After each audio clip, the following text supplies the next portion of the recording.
Hello, welcome to this week's Forex Outlook here at xm.com. I'm Rafi Barajan, currency analyst, and here with me today is our chief economist, Michalis Floriniadis. So Michalis, you saw the dollar making a strong comeback this week following that Fed policy meeting on Wednesday, where somewhat hawkish Fed Chair Jerome Powell in two speeches he made this week. But there were some other notable moves, in particular the euro underperformed this week. So please tell us what were the biggest moves during the past week. Yes, absolutely, Rafi. The US dollar posted a pretty strong performance across the board. So that was the big winner of the week.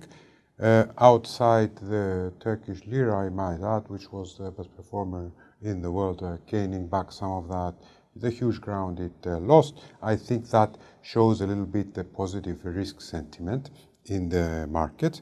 But coming back to the dollar, the Fed raised interest rates. I think that it was more a case of the Fed confirming that it is on course for the rate hikes it has promised, probably a rate hike by the end of the year, followed by rate hikes next year. So I think that this message from the Fed was not an excuse, but gave the signal for more dollar long positions. And with that, also we had some stronger US data pointing to strengthening the US economy. Sectors outside of housing seem to be doing relatively well right now. And as you mentioned, the euro underperformed. There are worries about the situation in Italy. Italy not showing it is proactive enough to bring down its huge debt load.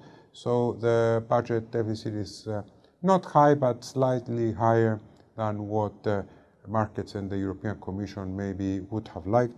And this is having an effect on Italian bond yields. Now, sterling was also a victim of the dollar's strength. We didn't really have any huge Brexit news. We are waiting for the very important Conservative Party conference. Having said this, I think this was so. Also, we need to stress that the safe havens, particularly the yen and the Swiss franc, were particularly weak against the dollar. We had a new year-to-date high in dollar yen, so I think that was a significant development. So I think this is the context, Rafi.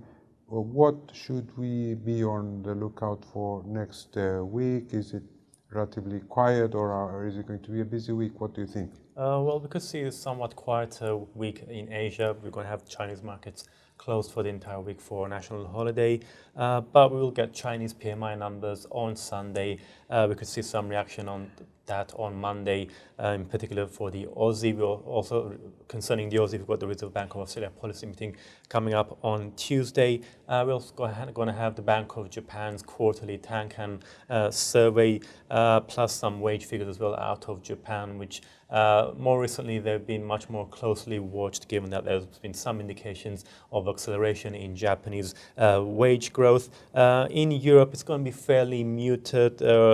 You're going to have some UK PMI figures, in particular the service PMI, which of course is the dominant sector in the UK economy. That's going to be closely watched. And also, as you mentioned, we've got that Conservative Party conference taking place starting this Sunday until Wednesday, when we're going to have the closing speech by Theresa May.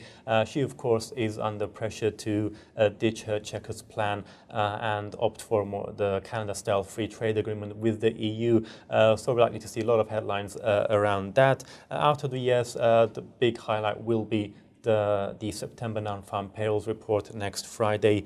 Wage growth is expected to hit 3%, so that could potentially boost the dollar further. We're also going to have quite a number of Fed policymakers giving public speeches, including once again Fed Chair Jerome Powell's, and of course we're going to have the monthly ISM manufacturing and non-manufacturing PMIs as well to watch for the US. And I think also an RBA meeting, but I doubt whether that is going to be much of a market mover. So to wrap up, I think definitely for sterling, the Conservative Party conference is going to be key, given how split the Conservative Party is over Brexit and over whether or not May is handling the whole affair well.